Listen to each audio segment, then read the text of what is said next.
course, and friends, this is your shot of the morning. A whirlwind of devastation at President-elect Trump's vacation home in Florida. Apparently. Before and after. On the left, Donald Trump Jr.'s kids before, and then afterwards, it was ravenous. Before, the presidents were piled high under a beautiful tree. After, a mess of wrapping paper and toys. You see that all around the country. I love that. They represent almost every family in America, right? So we asked you to send your Christmas photos. Take a look. This is Kim sent us this picture of these adorable little angels. At least if they wear that. Jane from West Palm Beach, Florida, sent us this picture of her 3 puppies, Aussie, Charlie, and Riley, who seem to love Christmas. And the force is with this cute little kid who seems pretty impressed with his new lightsaber. Awesome. I love that. He's Clayton Morris in the making.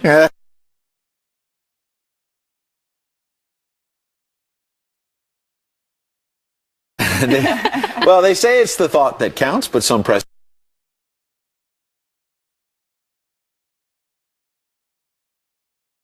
Well, they missed the mark. Elfie, what did Aunt Clary give you? Show everybody. I want to. Money, Lauren Lyons Cole. Lauren, welcome back. Thanks for having me, Good to see Brian. you. Morning. A lot of people open things up and they say, "Oh, I love it. Is there a receipt?" Yeah. Right? What do you do? What do you do with the stuff that you don't like? Well, it's true. You know, if you got a gift that you didn't love,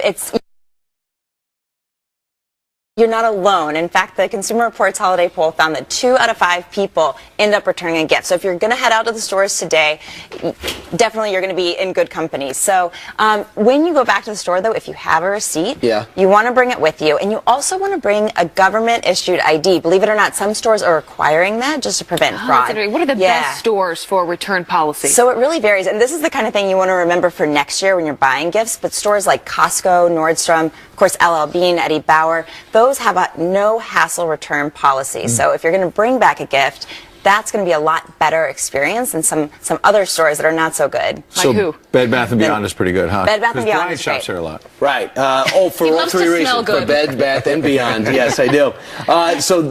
What about, so those are good policies? Yeah, so those are the ones with good policies. You still want to have your receipt. You still want to check the time frame. Sometimes you have to return them within 90 days. Sometimes it's a little bit longer during the holiday season. So which companies are naughty and not so nice? So yeah, some of the naughtier companies, Kmart, Sears, Barnes & Noble, believe it or not, has a very strict return policy. Yeah, it's like 2 weeks in order to get a refund. So American Apparel, Forever 21, some of those stores, you might have a little bit more hassle. So if you're going to return something, head out today. Yeah, you want to do it sooner rather than later. Exactly. And the other thing to add in, too, sometimes is you can return it, but you got to get something here. You're not going to get the cash back, you're going to get the credit. So that might be the difference. That's true. So, you know, really, when you're thinking about buying gifts for next year, gift cards are very popular. You can't really go wrong with that. And then there's no hassle. I was going to say, you're the expert on this.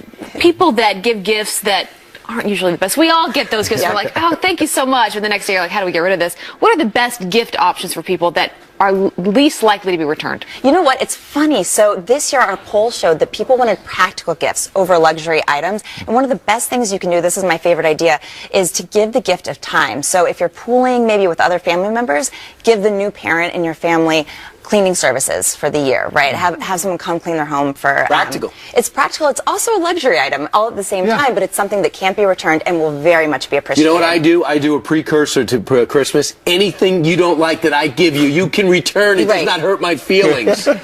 I think that helps too, you know, because people feel bad. You know, it is the thought that counts, but you really want to show your appreciation. But then, of course, the person who gave the gift won't be happy. Not like you, I'm special. You are very special. That's why we love you. I don't think I can emphasize that enough. Well, thanks. Merry Christmas. Thanks so much being for your good tips. Thanks for your tips. Let's toss over to Lisa Booth for Talking some about headlines. special. You are special, Brian. Thank you. He is special. Just moments ago, after taking some heat, Amazon is pulling a controversial Black Lives Matter sweatshirt from its website. The words bulletproof Black Lives Matter splashed across the front. The nation's largest police union, the Fraternal Order of Police, sent Amazon a letter condemning it last week, but the nation's largest online retailer didn't budge until this morning. Now, if you search for the shirt, you'll notice it's no longer available. It's a college in our nation's capital named for the first president, but now George Washington University is no longer requiring history majors to take U.S. history. Not sure how that works, but the school says it's to give students more flexibility. Radio talk show host Larry Elder says it's setting a bad precedent. kids are learning that America is nothing more than a series of incidents that oppress people, whether it's Native Americans or women or black or Hispanics or Asian people. That's what they're learning. The university follows 1/3 of the country's top schools who already changed their requirements. Christmas may be over and the gifts may be unwrapped, but there's still someone who needs a miracle this holiday. Jessica Scott is fighting a grueling uphill battle. Her medical problems started 12 years ago when doctors found a hole in her heart. Right now, she's in a medically induced coma, fighting multiple infections from her second double lung transplant. Can you help Jessica's family with the mounting medical bills by donating to her GoFundMe page? You can find the link on our website at foxandfriends.com. And check this out, dads swapping faces with their babies, and the results are hilarious. It started after a New Zealand dad blogger posted this photo on Christmas Eve, asking people to send in their own funny pictures. Hundreds of pictures poured into the site, How to Dad. So we decided to have our own fun here at Fox and Friends. Here's Abby and I in a hysterical matchup. I think we look awesome. And Ed and Brian swapping faces, a handsome result. And those are your headlines. And normally they look so creepy. I would say we did a pretty good job here. I think we did for Brian. Brian, That is funny. All right, good job, Lisa. Thanks. Thanks, guys. So, you know the inauguration's coming up January 20th, and for some reason, I don't really remember this, but evidently celebrities show up and perform, and with Hillary Clinton, all you had to do was watch her campaign. Beyonce see how many did it a few celebrities. years ago, remember? Yeah, how She would many have celebrities Katy would Perry, show up. Lady Gaga, the Oh, list that's goes right, on. because Beyonce, remember the controversy about Yeah, lip syncing, about lip and sync. she might have been mad? Yeah. Well, evidently, it's been a struggle, reportedly, for Donald Trump to get the A-listers booked. Yeah, those not performing include Elton John, Garth Brooks, Kiss. Asked and said no. Right, Andrea Bocelli those as are well those are was some of the reports. rumored to be somebody who was going to sing, and then Bocelli went over to Trump Tower to have a meeting, and they came out and said, "Oh, it looks like he's not going to do it." Why? Well, on social media there had been this boycott Bocelli movement, and some of these artists have gotten scared that there will be a whole bunch of people who will boycott their concerts. Some of them probably should just stand up and say, look, if they like Donald Trump, perform for him. Or, you know what, even if you don't like the man, he could be happened to frost K's. And it was so bright that day with the sun and everything, he couldn't read the paper. So he memorized one of his previous poems and just read it out. He just wanted to be there. It's a historic moment. And this will be God forbid just someone did that. as historic this time around. So you're right. So not all of them have reportedly said no, but what we know is all the ones we've listed, they are not going to be performed. But you know what, Brian? Karma sometimes can come back and bite you. You guys got to show some guts. If you support Donald Trump or not, are you a performer or not? Yeah. Jackie Avancho is somebody that wowed our studio audience here when she came on our show as a kid. She's getting a little bit older now, and she's experiencing some big-time success. And since she she's committed to perform, I think she's going to sing the Star-Spangled Banner. Her album jumped to #1 on the Billboard charts. The University of Tech, and there she is. Well, I think she was the runner-up, Brian, for America's Got Talent. Yeah. Runner-up. If you didn't know her, you certainly know her today because, as you said, she's now the top of the charts. Her Christmas album is just blowing up. And she's someone that has agreed to perform at the inauguration for President-elect Donald Trump. So, as I said, you had all these karma. celebrities who Good got for her. behind Hillary Clinton, and now they're on the sidelines, they're sulking. And they think, oh, Donald Trump's the worst thing ever. And here's Jackie standing up, and you know what? She's #1 on the charts. I think it's How worse about than that? sulking. I think it's showing a lack of guts and conviction. So they might even support Donald Trump. They might have voted for Donald Trump. They might even know him. But if I go up there, I'm going to get ridiculed by my community. And by the way, this shows you that you're living possibly in a bubble. Sure. If you're Jackie Avancho and you become #1 on the Billboard chart, is there a chance that as a performer, you can perform for Donald Trump and doesn't really matter whether you voted for him or not? Some of these artists are not just snubbing Donald Trump. They're saying they're going to arrive maybe down in Miami. You've seen this. There are liberals putting together a rival event to the inaugural. That other part of it to me is let the man have a day. They're up in Even if you arms. don't like him, let the man have a day. Let him have his inaugural. Then you You can know what, criticize though? him. When I think about the inauguration, I think about one of the days in the year that the country comes together and celebrates this street. And that boxers whoever it is for us all to come together and celebrate and appreciate. And this time Not gonna around, happen. we are not seeing that happen. I think Donald Trump's going to end up coming back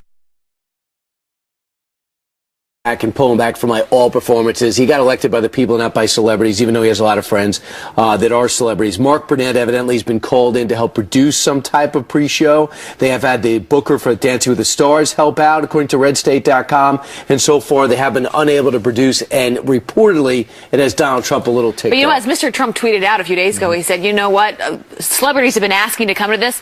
This is not going to be about celebrities. This inauguration is going to be about the American people. There's an opportunity He's saying, I don't for even him care. to flip it around on the celebrities. Absolutely. All right. Well, if you didn't know her before, you certainly know her now. Jackie Evancho. Jackie Evancho, who's going to be performing. All right, so coming up, this is a great story still ahead on the show. All this Navy veteran wanted for Christmas was to smile again. This is the before and after photo. He just got his wish. He's going to show off that new smile when he joins us live. I Great love story. this. And Donald Trump gets a standing ovation at church this Christmas.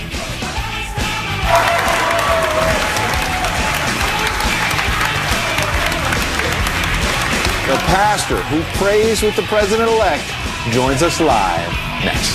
All right, quick first, your trivia question of the day sounds like this. Born on this day in 1971, this actor gained fame playing Jordan Catalano on My So-Called Life. Who is he? Be first at friendsatfoxnews.com and get something extremely special, more special than you can imagine.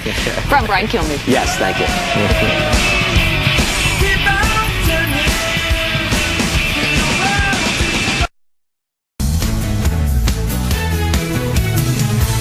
Good morning again. Some quick entertainment headlines. New overnight, Star Wars actress Carrie Fisher now in stable condition, days after suffering a reported heart attack on a flight from London to L.A.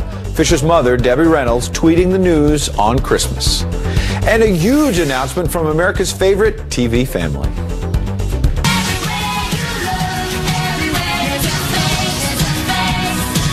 The Tanners are back. Fuller House being renewed for a third season on Netflix. Brian is excited. I have no idea who they are, I have to admit. No word on if Mary-Kate and Ashley Olsen will be part of it this time around. And country star Casey Musgraves gets an extra special Christmas gift, an engagement ring. Musician Rustin Kelly popping the question in Musgraves' Texas childhood home. The Follow Your Arrow singer said, "Yes, Abby." And I love her. She is one of the most talented singers today. Thank you, Ed. Well, the future First family got an early gift on Christmas Eve, a standing ovation at midnight mass. Mr. Trump and his wife Melania enjoyed a warm welcome, as you can see there, from churchgoers. But can their faith in the president-elect heal a divided nation? Joining us now to answer that is Trump's longtime spiritual advisor, Paula White, who's also chairwoman of Trump's Evangelical Advisory Board. Good morning to you. Thanks for being with us. Good morning, Abby. It's so good to be with you today. So help people understand that moment we just showed where he went into that church in Florida, something that means a lot to him and his wife Melania. They were married there back in 2005. He's been going to this church for a number of years. How special was that moment of them walking in as being president-elect now? Absolutely special. What so many people might not recognize is that's very normal for President-elect Trump and for his family, and to attend church every Christmas, and not just Christmas, to so many crusades and so many different churches. And Christianity is such a large part, his faith is such a large part of his life. People don't know a lot about President-elect Trump's faith. You have known him for, 15 years. Talk to us about how you both met and how that journey has gone from there. It's been amazing. I received a phone call almost 15 years ago, and he was watching Christian television. And he repeated back to me, literally verbatim, 3 of my sermons on value of vision. And we started talking about God and the things of God and how he was confirmed as a Presbyterian and grew up in Norman Vincent Peale's church. And we just began to converse, and relationship grew over the years. And I've had the wonderful privilege of just not only being a friend, but a spiritual advisor, and praying over him, his family, his staff, and now in this new office, and it's been amazing to watch him just walk out his faith. Have you talked to him recently? Have you talked to him since he has been elected our next president? How is he feeling about things? He's feeling great. I did. I talked to him yesterday, wishing him a Merry Christmas and praying over him. And I've had the wonderful privilege of being up at Trump Towers every single week, because in the faith community, President-elect Trump not only embraces his own personal faith, but he's not giving us just a position, but he's integrating us with policy, with positions, with this administration, he's hearing the voice. There's so many prominent pastors in this country that the day after the election, they were calling me saying, hey, President-elect Trump just called me and wanted to say thank you. And we know it was unprecedented. 81% of evangelicals got out and voted, an extra 3 million people. So, I mean, it just speaks volumes to say he's a friend to us and we are a friend to him. And so he's opened up his office and his life and his table. And there are so many people I've watched, just literally hundreds of pastors, pray over him, stand with him, advise him. He's always taking the calls. And so this is a great time. And I believe this next year is going to be unprecedented for what we will experience, being able to see a partnership between government and people of faith. Well, your optimism is so refreshing. You've seen the polls out, though. Fox News has done a recent one showing that not everyone feels as optimistic, that many Americans are feeling so divided right now. What is your advice to them, as you know President-elect Trump better than most anybody, and you know his spiritual side? How will that help him be able to heal this nation in time of division? Tremendously. He is a unifier. And so we've watched the businessman Trump already begin to bring together some of the greatest leaders to fix some of the hardest problems in America. So will he do with this faith. He asks all the time for prayer, for God's guidance, for wisdom. He's a very smart man, he is the greatest thing I can say. I've personally experienced and watched over 15 years.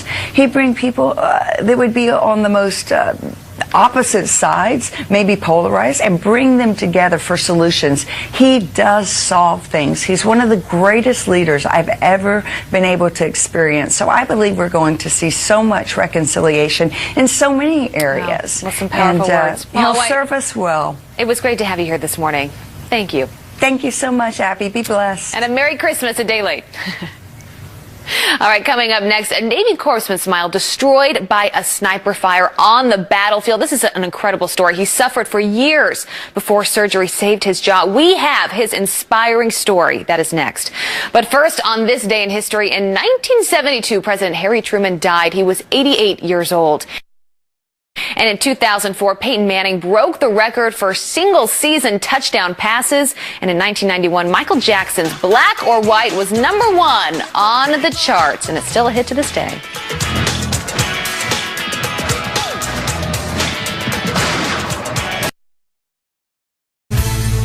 And now for the moment you've been waiting for, the answer to the Fox and Friends trivia question. Get a book. You can steal it from my office, but you can't. By the way, is it true that you gave your kids the book for present? That's true. It was a big surprise. Did you wrap it, though? Hey, on this note, though, let's keep it in the military theme for a great story. All he wanted for Christmas was to smile again, and after a decade, he finally got his wish. Navy veteran Dusty Kirby was shot by an Iraqi sniper in 2006. He spent the last decade in chronic pain, his jaw completely obliterated. This year, after 2 cutting-edge reconstructive surgeries, he's feeling no pain, and he's gritting now from ear to ear, just in time for the holidays. And joining us right now is the happy hero himself, retired Navy hospital corpsman and second class for the Marines, Dusty Kirby. Dusty, we've watched the great news. We saw the X-rays. Tell us first off, what happened that led to this injury?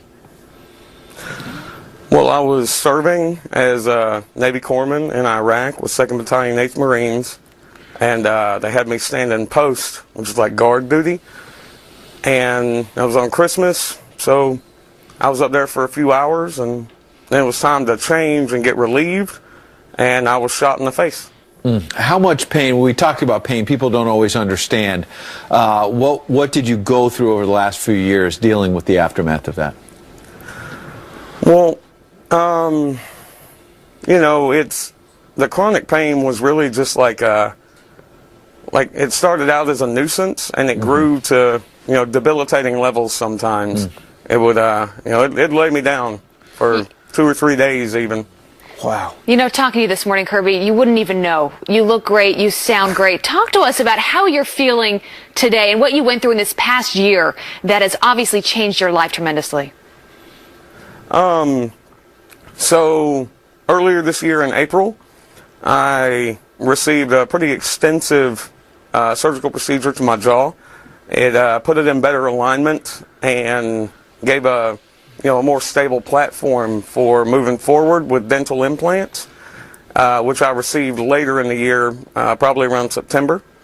So, I mean, yeah, I'm not hurting, and I can eat, and I can smile, and I can talk, and I can do all kinds of stuff. I feel great. And how are the costs taken care of? How did the surgery come to pass? The Marine Corps Law Enforcement Foundation has an associated organization, I guess, called Marine Assist, who covered most of the cost. So, and then Dr. Hirsch and Dr. Breck, they went out of their way to help me. So, wow. Do you have a message for them this morning, Dusty? Oh, I do. I would like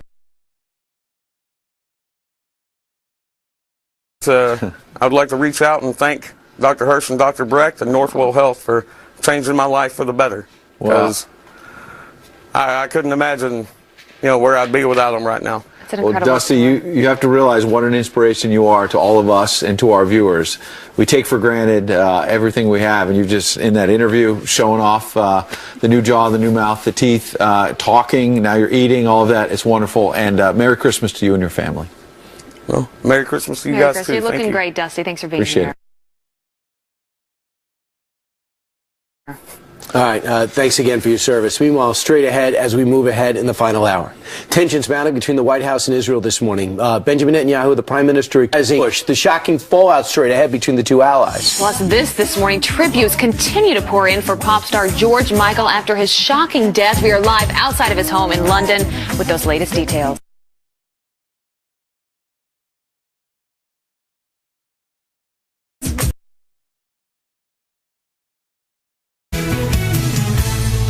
Good morning. Happy Monday. It is December 26th. I'm Abby Huntsman in for Ainsley Earhart, and the shocking death of a pop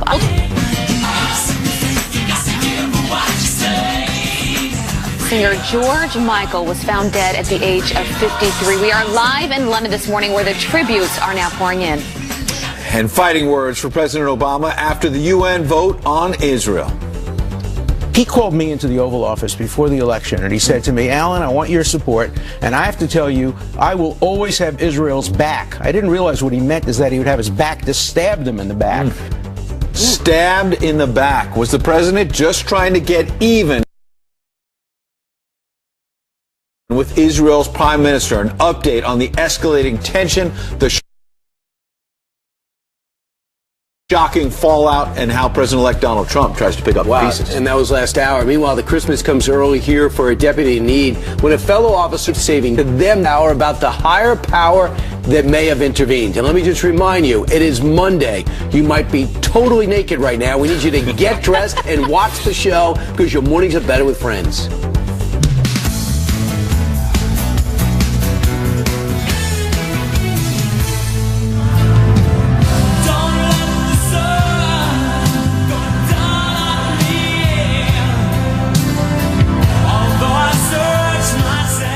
Been listening to George Michael all morning long, reminding ourselves of how many incredible classics he has had over the years.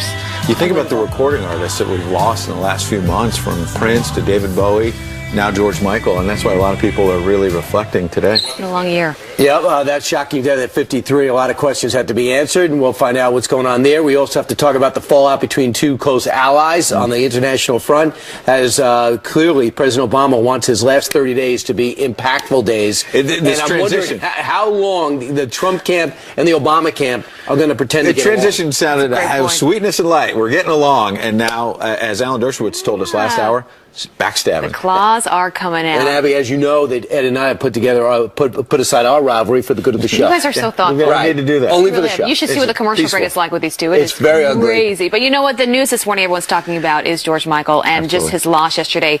And for that, we have Lisa Booth this morning in with the headlines looking Christmassy as ever. Good morning, Lisa. I can't let it go. I just want Christmas to continue here. Love it. All right, tributes are pouring in as the world mourns the shocking death of 80s and 90s pop icon George Michael. Wake me up before you go, don't leave me hanging on.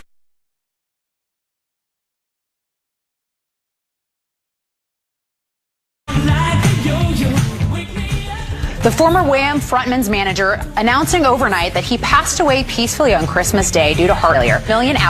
Yes, I gotta have faith. Celebrities are honoring the music legend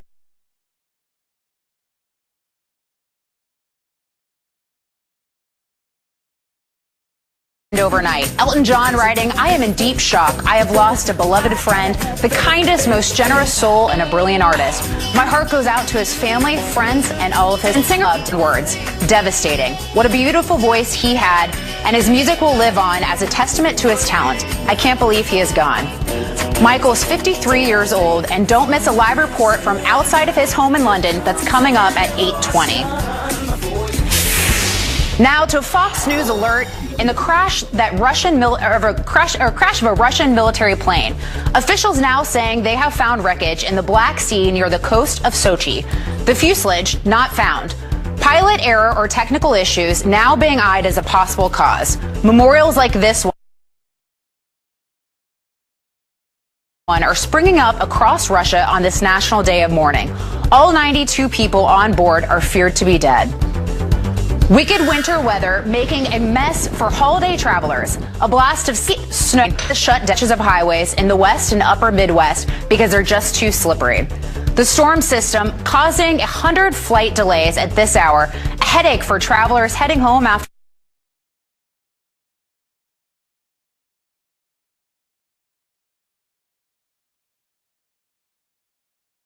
the holiday. Please be safe out there. Blizzard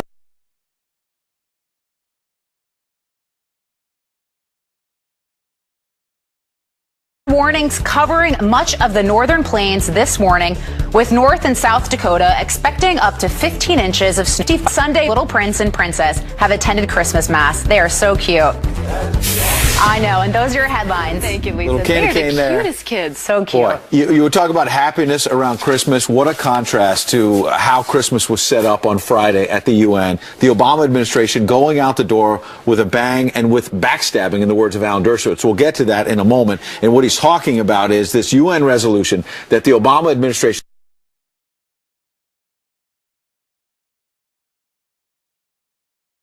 could have stopped. Right. Instead, they let it go forward by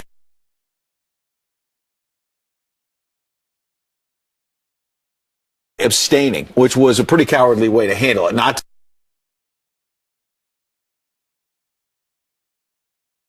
to support or oppose, but to say we're going to abstain. It goes forward. And this was not just about Israel. Netanyahu. You know who is also not taking it lightly are even some Democrats, Brian. People that have been outspoken that weren't outspoken really over the past 8 years. One of them, Senator Chuck Schumer, Senator Ron Wyden, Joe Manchin, Richard Blumenthal, Chris Coons, even Debbie Wasserman Schultz has been speaking out about this, saying that they're up in arms. This is not a good step forward for our relationship with Israel. You know, when Barack Obama broke on the scene at 48 years old, I didn't think he had a lot of international rivalries, but almost from day one, he had a problem with Prime Minister Netanyahu. Remember, he had to leave out the back door when they first met, and it was hard getting, he didn't have dinner, didn't invite him for dinner, he stayed downstairs.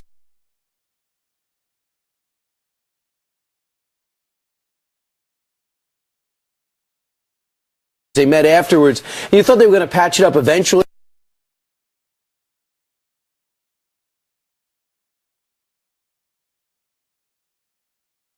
The White House always said, no, everyone's making this out to be too much. And they would point out that, well, we put Iron Dome together and we signed a 10-year deal promising them forward. From the information that we have no doubt that the Obama administration initiated it, stood behind it, coordinated on the wording, and demanded that it be passed. Remember the Secretary of State, John Kerry, would just go in there and just keep meeting, and they said, will John Kerry just leave us, he goes, will he just stop his peace initiative? and leave us in peace? Well, the White House is insisting this is not true. Eric Schultz, a spokesman there, says President Obama has done more for Israel and its security than any previous U.S. president. President Obama has always made Israel and its security sacrosanct. In his approach to these issues, the U.S. did not draft this resolution, nor did the U.S. introduce this resolution. But you know what, Abby? Yeah. Some of the president's own allies are not buying it. Brian mentioned Chuck Schumer and others, but also we were working together over the weekend. The Daily News, New York Daily News here, front page, they supported Hillary Clinton. They supported Barack Obama. They've gone after Donald Trump at every turn. And they said that this was a total slam, front page, slam for Barack Obama to Israel. New York Daily News not buying it. So some of his own friends are saying no. But Benjamin Netanyahu, he's also worried about the next few weeks. He's saying it could actually only get worse from here. Someone that knows a thing or two about our relationship with Israel, Alan Dershowitz, you spoke to him Ed, earlier on the show, and he had some really interesting things to say. Someone who actually spoke to President Obama early on in his presidency to get some advice, and here's how that went. Here's what he said.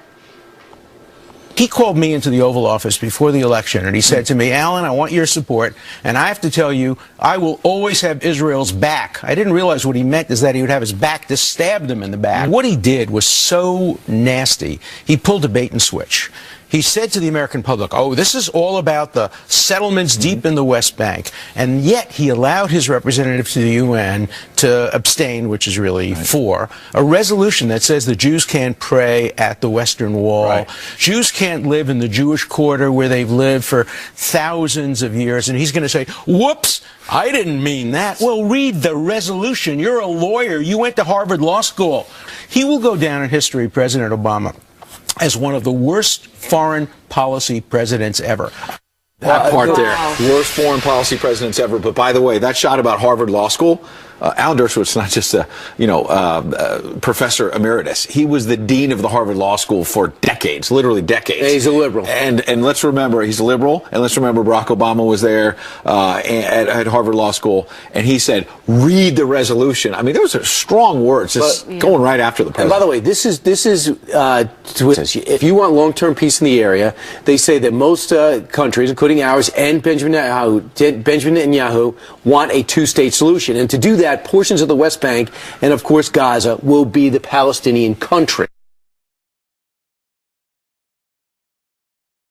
But they're saying if you build settlements in these areas, it'll prevent it from happening. And Israel says, no, we had these areas, especially after the 6th century, so they put out against it. Yeah, he spoke out against it. He says you're building condos for the Palestinians. But he didn't go out and that was a family discussion among two allies. He didn't go out to the world community and leave you out to dry. That's what the president did. But there is fear inside Israel that President Obama's got another shoe to drop because they said easy on the criticism. He's got 30 days. He could make things worse. And our Secretary of State is going to be speaking shortly, John Kerry, who's going to outline what he did, what he wants to do, and why they did this. Well, because this came to a surprise for a lot of folks in Israel, including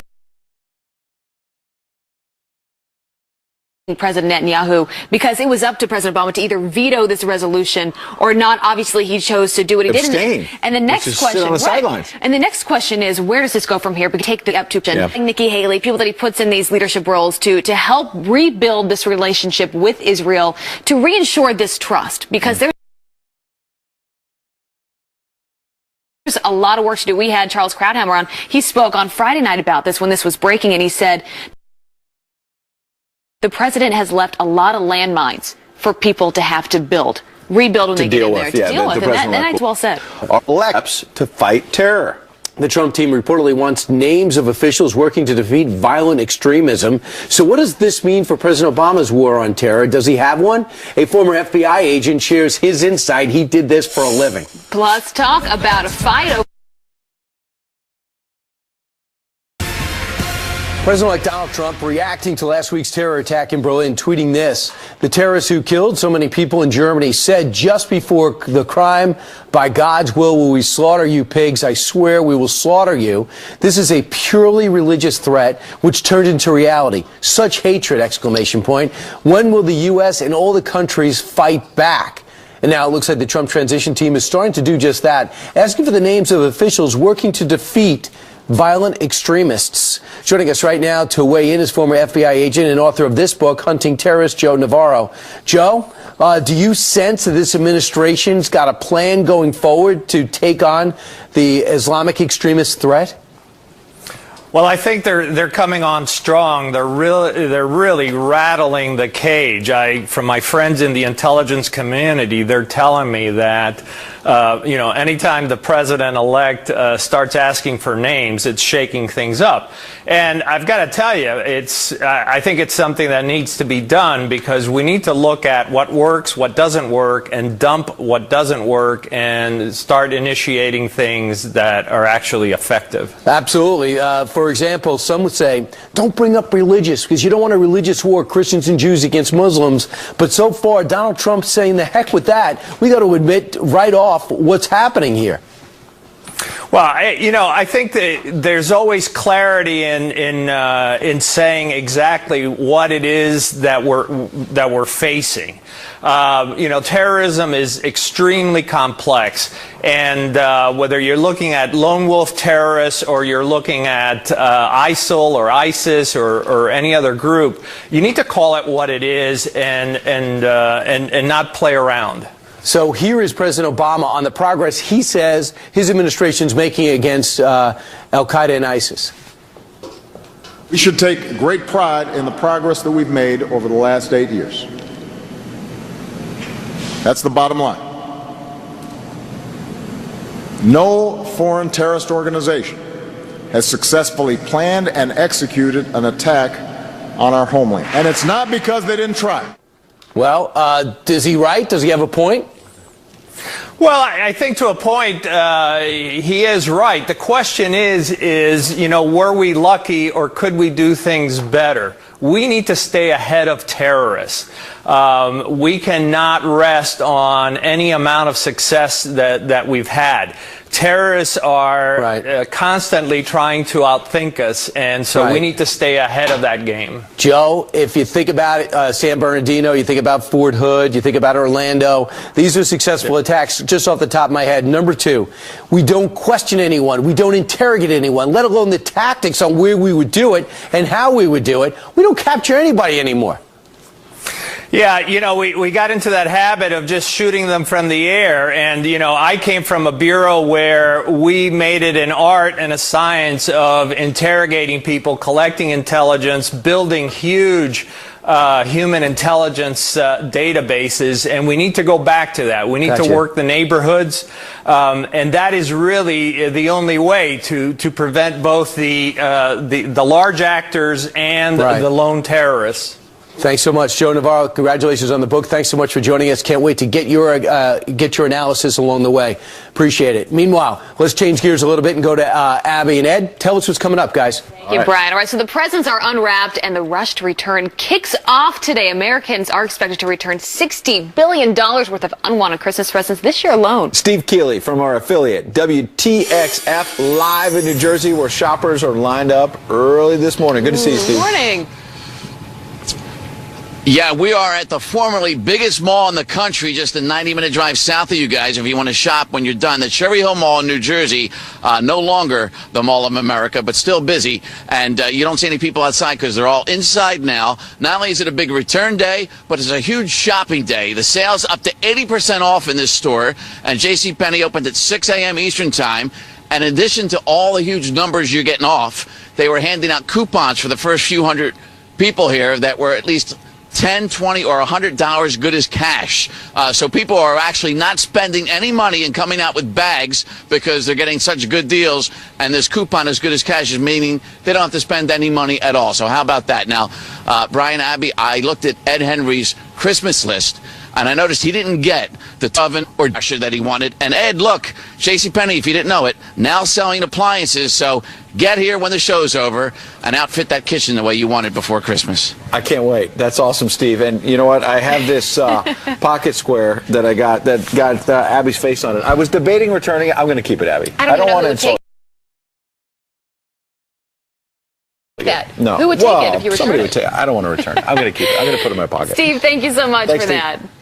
All right, still to come, a global superstar gone too soon. Over this death. We're outside his London home next. And Christmas comes early for one deputy in need when his fellow officer steps in with a life-saving gift, and they say a higher power intervened. Both are going to join us live just ahead. Check them out. There they are. Thank you for being